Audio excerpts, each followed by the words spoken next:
What up, Forward family? It's BigBossFabo, man. I'm back again with a video. I'm actually doing a reaction to MRBALLEN. They discovered an actual death loop, man. Like, comment, subscribe, hit notification bell. Follow me on all my socials at BigBossFabo, and you should be sure to check out my MRBALLEN playlist. I'll link to that in the description as well. It's the comment section down below, man. Peace, love. Let's get into this reaction.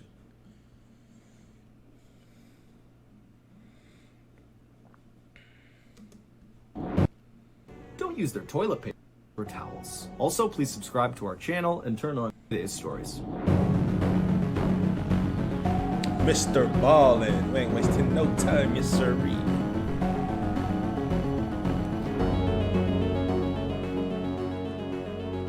Around 7:20 p.m. on the evening of December 11th, 2002, a police department in a rural English county called Surrey started receiving all these frantic emergency calls.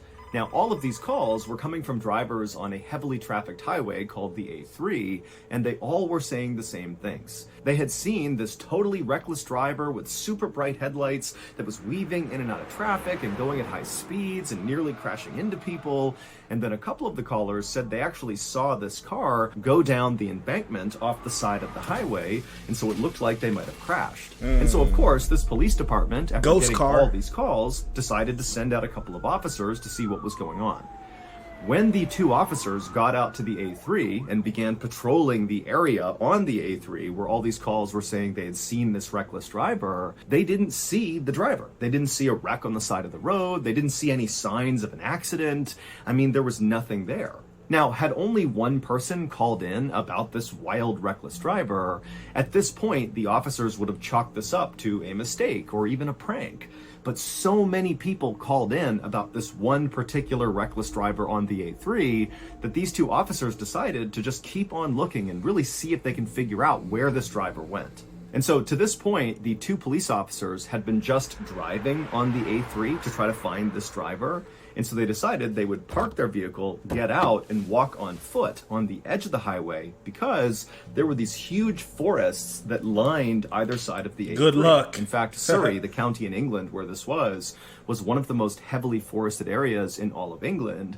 And so these forests on either side of the A3 were very dense. You could not see very far into them. And so these officers were thinking that it might be possible that this driver, if they were driving as recklessly as all the callers made it seem like, they could have veered off the highway, gone down the embankment, and then because they were going at such a high speed, they could have crashed their way into one of these forests and basically disappeared from view from... Bruh, if you had crashed into a forest like that, the force and just the mass of the car would pretty much lay a path. You know, I don't think you would just disappear into nothingness. Like if it was a bunch of trees and bush, I think that would just be a huge hole from where that was just ran through. You know what I'm saying? Like, that's just my thought process. Shout out to Lorraine Prickett for subscribing to the channel. Much love.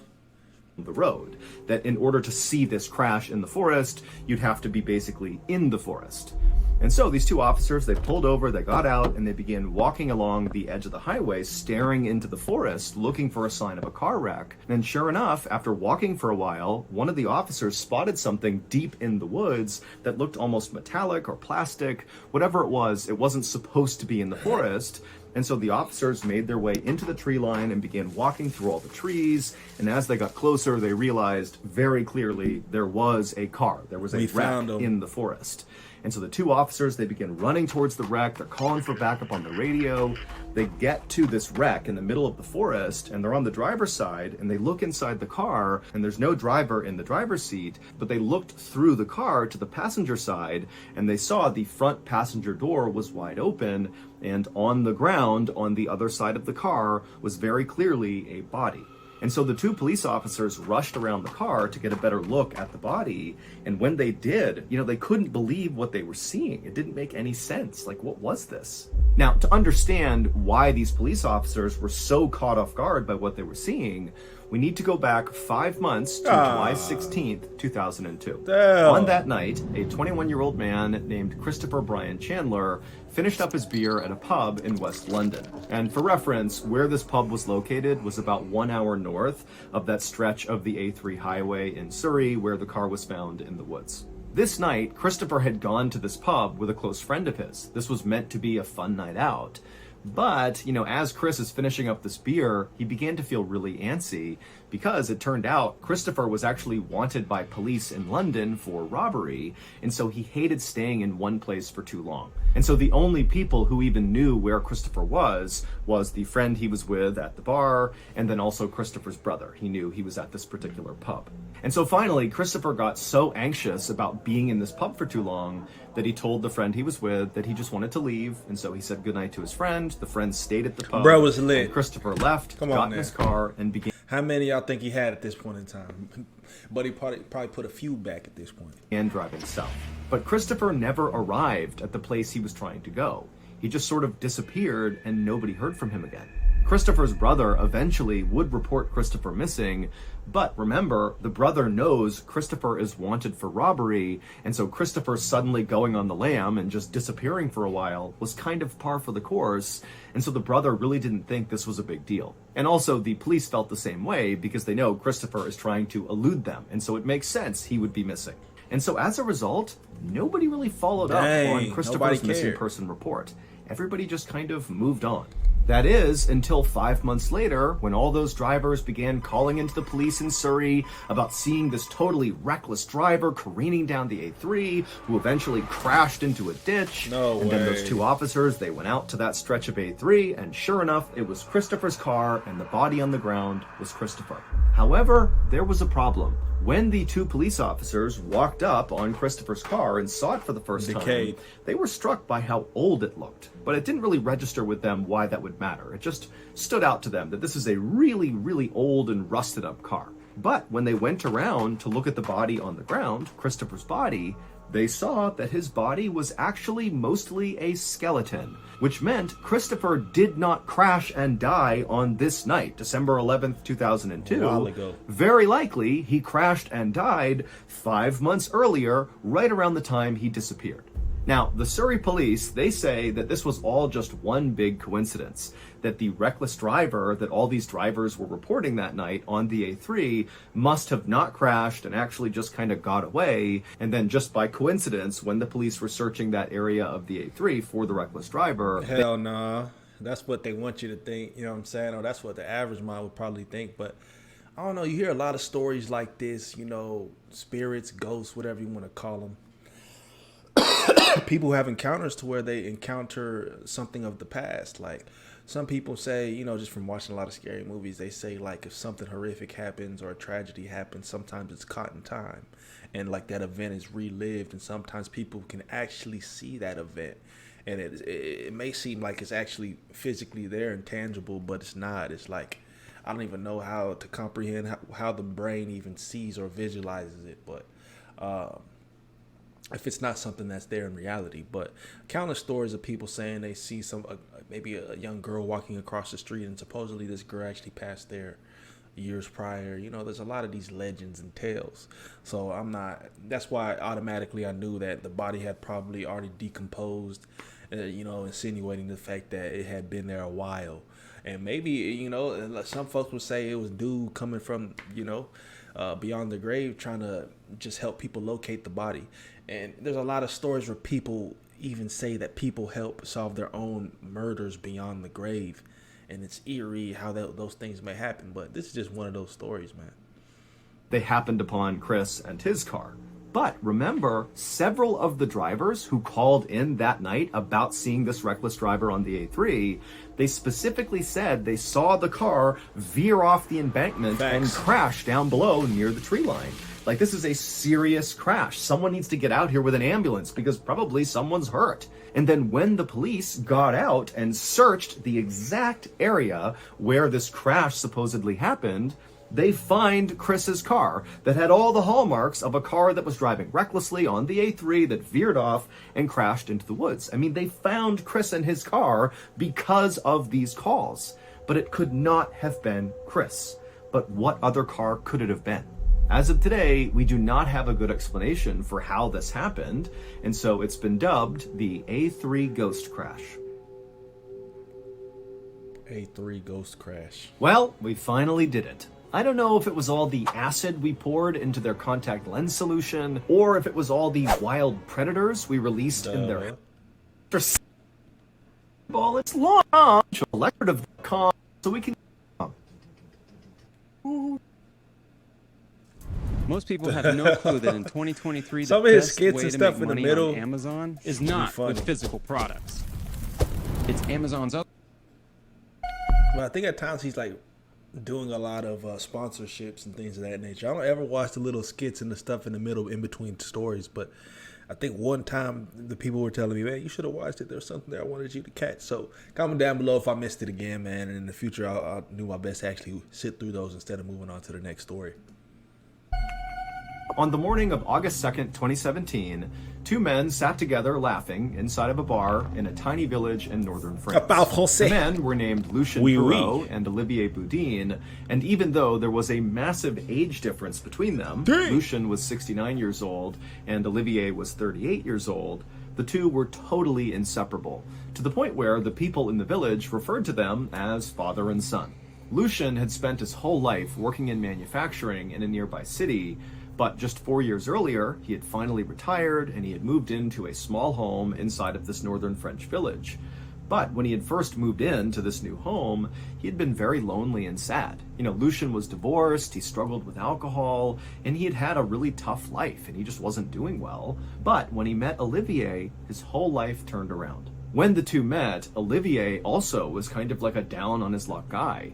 He was struggling with some health issues that made it hard to work, and so for years he had been bouncing between the nearby city and this village in northern France looking for work somewhat unsuccessfully. And so when these two happened to connect, it's like they bonded over having kind of difficult lives. And for Lucien, what really mattered to him was Olivier, despite being so much younger than him, did not treat Lucien like he was this dried up, worthless old man. He treated Lucien like a peer. And so together, these two very unlikely best friends began kind of orchestrating their lives around the other. And before long, it was like their lives had all this new structure and routine and meaning to them, because again, the two men got to be together basically all day long. So, on this particular morning, as Olivier and Lucien were together at this bar, they began talking about what they wanted to do that night. And they settled on having a barbecue at Lucien's house. Lucien would cook up some beef and they would sit out on his back garden patio and just spend the night together. It sounded like a wonderful plan. And in fact, the bartender would say that when Olivier and Lucien finally left the bar that day, that he recalled overhearing them being so excited about this particular barbecue. And so that evening, Olivier and Lucien arrived at Lucien's house and they went out to the back patio where Lucien had already draped a nice tablecloth over the small round table. It was a red and white checkered patterned tablecloth, and on this table was an open bottle of wine and some cheese and a baguette. And so Olivier, he sat down and began enjoying some wine and bread, and Lucien walked over to the grill and began cooking up the beef. Lucien had a neighbor. We're going to call her Marie because we don't actually know her real name. And Marie's second floor window overlooked Lucien's garden patio where the two men were having this cookout. And so that night, Marie did glance out and saw the two men kind of listening to music and goofing around. And she was used to them spending lots of time together. And she was also used to them staying up late at night. And so she figured, you know, tonight's going to be another one of those nights where these guys are up late, having wine, celebrating, whatever. Lit. You know, she was just going to shut the window and try to ignore the noise coming in and just let them do their thing. And so eventually Marie would do that. She would go to bed to the sound of music coming from next door and the sound of men talking. And then the next morning, when Marie got up around 6 a.m., she looked out that window again and frankly was not that shocked at what she saw. Lucien was still just sitting at the table, looking like he could be eating some bread or still drinking wine, and Olivier had clearly passed out on the ground. Now, Marie didn't judge. She knew these two liked to stay up late and drink and do stuff like this, and so she thought, you know what? None of my business. Then at 9 a.m., so 3 hours after Marie had first woken up, she left her house to go to another neighbor's house to feed their chickens while they were away for the day. As she passed by Lucien's house, she glanced into his back garden patio, and she saw Lucien was still just sitting at the table, and Olivier was still passed out on the ground. It was like they hadn't moved for 3 hours. But again, Marie's thinking, none of my business. And so she just kept on going, went to her neighbor's house. They KO'd. They done. But when Marie came back to her house 3 hours later, around noon, she looked again into Lucien's backyard and she saw the two men still had not moved. Lucien is sitting at the table and Olivier is laying on the ground. And suddenly Marie's thinking, wait a minute, the sun is high in the sky right now. These guys aren't moving. They're going to get heat stroke. We got to do something about this. And so she yelled out to Olivier and Lucien, but she got no response. And so Marie just walked into Lucien's backyard, and as she got closer and closer to the two men, she realized that they were not moving at all. Like, they were not breathing. Something was horribly wrong here. And so Marie, she just turned and ran to another neighbor's house. She told them what was going on, and they got these big pots of water, and they ran back and doused Olivier and Lucien with water, trying to get them to snap out of their drunken stupor. But the two men did not move at all when the water hit them. Clearly, they were dead. The next day, the local prosecutor announced there was going to be an investigation into the two men's deaths, which were being classified as criminal acts. And the prosecutor also said that it seemed like Lucien and Olivier died at the same time, and so most likely this was either a double homicide or a murder-suicide. And the primary theory as to what killed the two men was poison put in their food. And so police sent off the canned beans the two men were eating to this institution in Paris to test it for something called botulism, which is a deadly toxin that will grow inside of canned foods, but it came back negative. And then also police sent off the rest of the food the two men were eating to various other laboratories to be tested for poisons. And again, all of it came back negative. There was nothing that the police could detect in any of the food they ate. And so police were kind of confused for a minute, but then the autopsies came back for Olivier and Lucien, and everything changed. Lucien and Olivier were not murdered. This was not a murder-suicide. They didn't die from botulism or from some poison in their food. They died because of a set of very particular circumstances. What? Both Lucien and Olivier suffered from non-fatal minor medical issues. Lucien had bad dental health and so was missing a couple of teeth, and Olivier was suffering from a heart condition called cardiomegaly, which means his heart was slightly enlarged and somewhat fragile. However, his condition was totally being monitored by doctors and was under control. But just for a second, on the night of August 2nd, 2017, when Lucien and Olivier were having that cookout in Lucien's backyard, their non-fatal minor medical issues suddenly became a really, really big deal. Lucien cooked up a big plate of beef rib. Now, beef rib can be difficult to chew even when you have all your teeth and take your time, but Lucien was missing teeth, and he loved this beef rib so much, he was wolfing it down really quickly, and so he wasn't chewing it enough, and at some point, he swallowed a particularly big unchewed bite, and he began to choke. And when that happened, his best buddy, Olivier, sitting across from him, he stood up to try to help his friend who's basically dying right in front of him. And the stress of this moment caused his heart to seize up, his heart, which is already enlarged and fragile, and he had a heart attack and died. That's crazy, man. He tends to always find the stories where the worst of the worst happens. Like these series of events to happen at a certain time to result in such thing, in such a way. It's just like a once in a lifetime. It's like one of those rarities, bro. I remember him being on the show and he talked about another story to where like something happened to this woman to where she passed, but she passed due to a series of events of like everything going wrong in the worst way possible. And he said like the likelihood of this even happening was like 0.00 something. I don't even know, bro. It's just like pretty much no chance of this happening, but this is how this lady died, bro. And then Lucien, who now has no one to help him, continued to sit at the table trying to get this beef out of his throat, but he couldn't, and he eventually asphyxiated and died as well, hunched over at the table. That's wild. At Go Auto, we know car insurance can be expensive. The good news is, it doesn't have to be.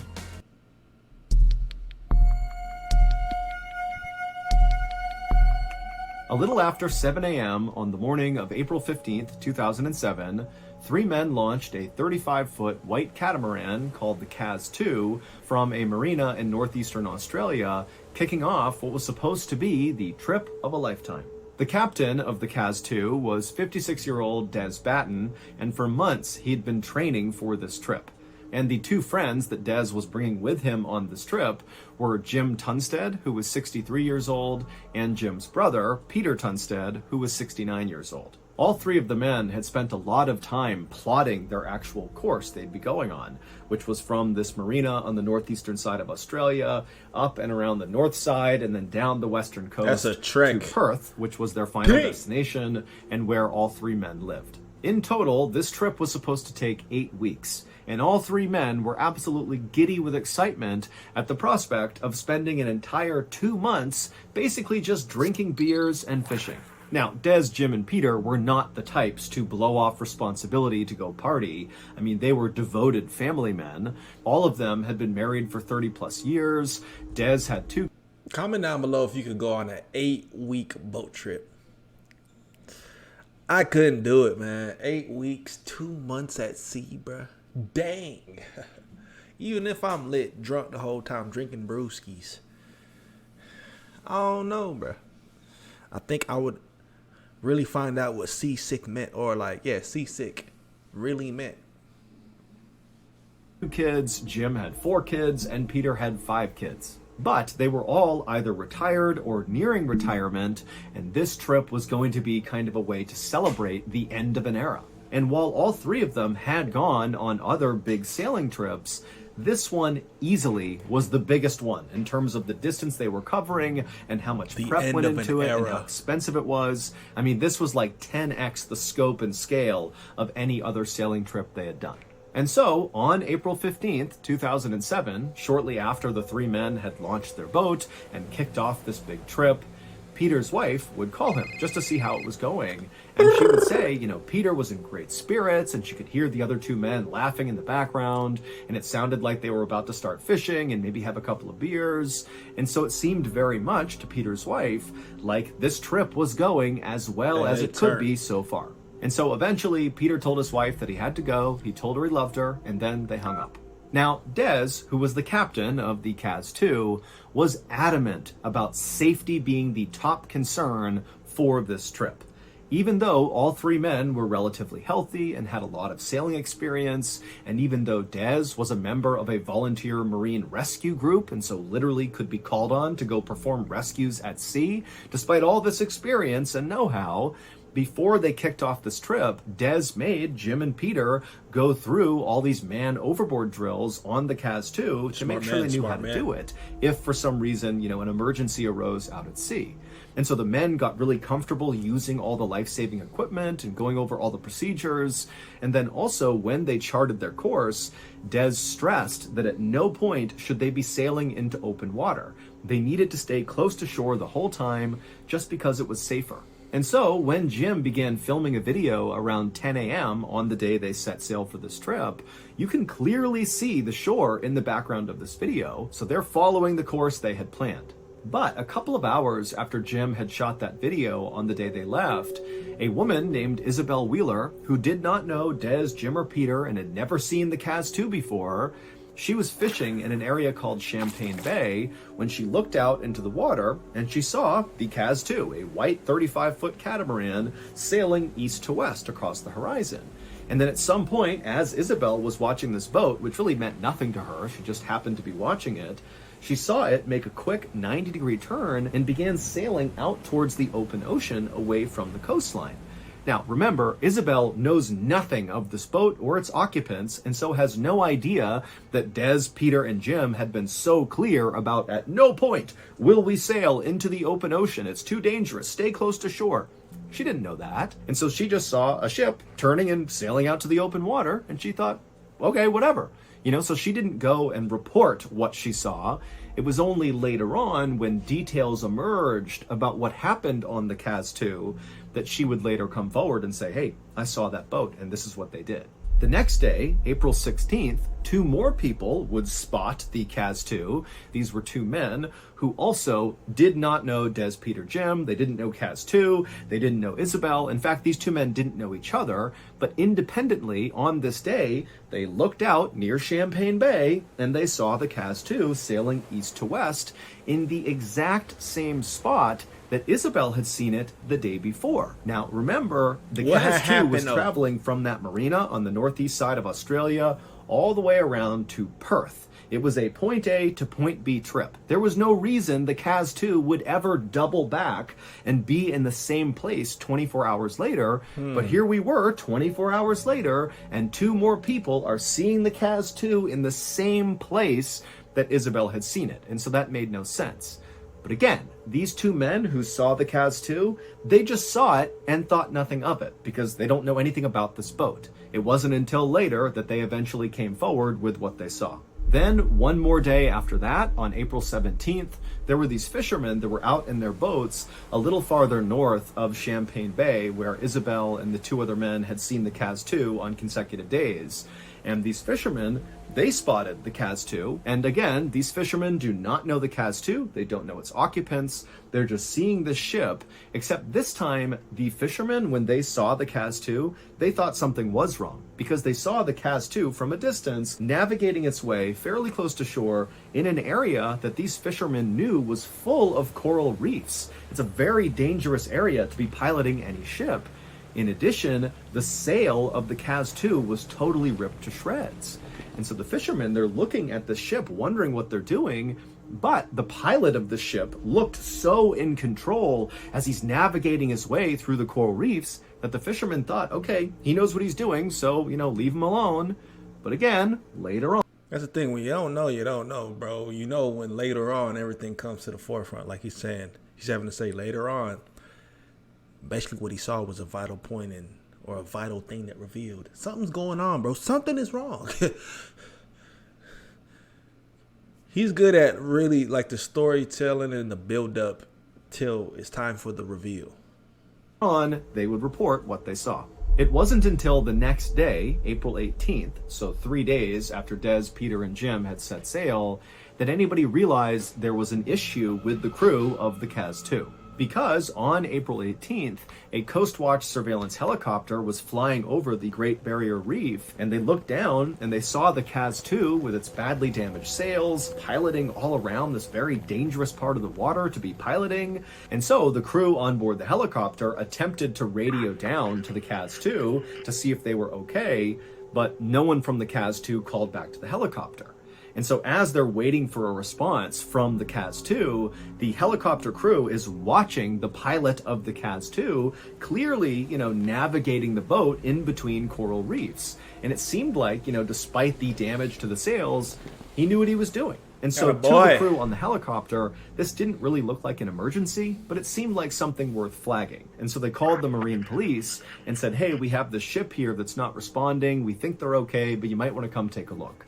And so the Marine police, they would come out to the area where the helicopter had said they had seen the Kaz 2, and when they got there, the Kaz 2 was gone. At this point, the Marine police got some information about the boat, Kaz 2, and discovered who owned the boat and who was on this trip, so Des, Peter, and Jim, and the police would get in touch with all of their families, and they would all tell police that besides Peter's wife, who talked to Peter on that morning they left, no one had heard from any of the men. They had gone totally silent since that first day. And so when police heard this, they knew this had to be some kind of emergency, and so a search was launched to find the Kaz 2. And 48 hours later, a rescue helicopter that was part of the search was about 80 or so miles off the northeastern coast of Australia when they looked down and they spotted the Kaz 2. And it still had all torn up sails, and it was kind of spinning listlessly in the water, and from the helicopter, they couldn't see anybody on board the ship. It was totally vacant on the deck. Now, at this point, authorities really have no idea what's going on with this boat or its occupants. It was possible that maybe they had been hijacked, and so Des, Peter, and Jim could be held hostage down below, along with the people that took them hostage. Or maybe the boat just got stolen, and Des, Peter, and Jim are not on this boat, and that it's just the criminals on board, and again, they're down below, hidden from view. So authorities, they don't know, but they decided to take a risk and just send somebody down to get on that boat and just see what was going on. I love BetterHelp. Therapy has truly changed my life. I've been in and out of therapy with BetterHelp for a few years now, and it's made prioritizing my mental and emotional health So a rescue officer on board the rescue helicopter named Corey Benson was lowered by a rope where he was dropped into the water, and then Corey swam by himself over to the Cas-2 and he climbed up the side of the boat and he stepped onto the deck, and right away he noticed it was kind of like eerily quiet on board the boat. There was nobody he could see, and there was no sign of any disturbance, minus the sails of the ship being all tattered. And for a second, Corey thought about maybe calling out for Des, Peter, and Jim to see if they were down below and could come up and solve this mystery.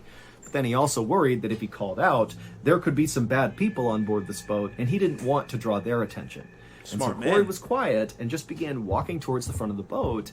And as he did, he began to notice signs that people must have recently been on board this boat doing normal things. Like, for example, there was a fishing rod that was cast out into the water that was anchored to a post on the side of the boat that looked like it had just been operated minutes ago. There was a blue mug of coffee that was just sitting on a table that looked like maybe someone had been drinking from it recently. There was a neatly folded t-shirt on another chair with a set of glasses on them. I mean, there was just all these kind of tells that this was a boat that was being used recently. And when Corey actually got to the front of the boat where the captain would stand, he saw the engine was actually still on. It was idling. And so Corey turned it off. Now, at this point, Corey knew his next step was going down the stairs and opening up the door that led into the cabin down below to see if Des, Peter, and Jim were down there.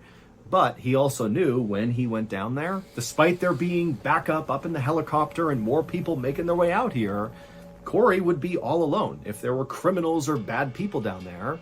But this was his job, and so after taking a deep breath, he turned, Gotta do what you walked gotta down do. a few steps, and he got to the door that led Bada to bing, the bada cabin. boom. He grabbed the handle and he opened it up. And the room he was walking into was kind of like a half living room, half kitchen area. And he saw there was this table, and on it was a newspaper that was dated April 15th. So the day the Cas set sail. And then on the wall behind the newspaper was a calendar where days had been marked off all the way through April 14th. April 15th was not marked off. But also nearby on a table was a computer that was still plugged in and on and looked very much like someone had just been using it. And also there were plates of food that were out that didn't look that old that also seemed like people must have just been eating from them. And then also Corey could see past this common area into the bedroom, and very obviously the bunks inside of there had been slept in. And so basically everything seemed like it was where it should be. There was just one problem. Des, Peter, and Jim were not on this ship. There was no sign of where they were. They were just gone. And there was nobody else on board the ship. It was just completely abandoned with no sign of what happened. Des, Jim, and Peter were never found. And so we have no idea what actually happened to them. Nor do we have any idea why they were seen by Isabel and the two men and the fishermen doing all these weird things, like randomly piloting out towards open water, which totally went against their plan, which was stay close to shore, be safe. Or, why on that second day they were seen in the same spot near Champagne Bay, indicating they had doubled back after going towards open water. That went against their plan, which was point A to point B. Why are they doubling back around? And so unfortunately, this whole thing is just one big mystery that has yet to be solved. Are you kidding me, bro? I thought there was going to be some big reveal, but this was just Since you never made it solved. to the end of this video, I think it's safe to assume that you are a fan of the strange, dark, and mysterious. And so if that's true, this is your reminder that we actually have a brand new weekly show, a podcast, that's free and available on every platform right now. It's called Mr. Ballen's Medical Mysteries, and it's definitely... There you have it, man. They discovered an actual death loop. I don't know, bro. It's Mr. Ballen's weekly release. That last story get to me, though. Maybe potentially they were hijacked. I don't know. Maybe they were thrown off the ship. Those mysteries, bro. You know how many mysteries exist? I'm more than likely you'll never find an answer to. Crazy. What y'all think happened to them, man? Comment down below. Like, comment, subscribe. Check out the Mr. Ballen playlist, man. Let me know y'all's thoughts on this video, this release. If you have additional recommendations, put them in the comment section, and we'll catch you guys in the next video, man. God bless. We out.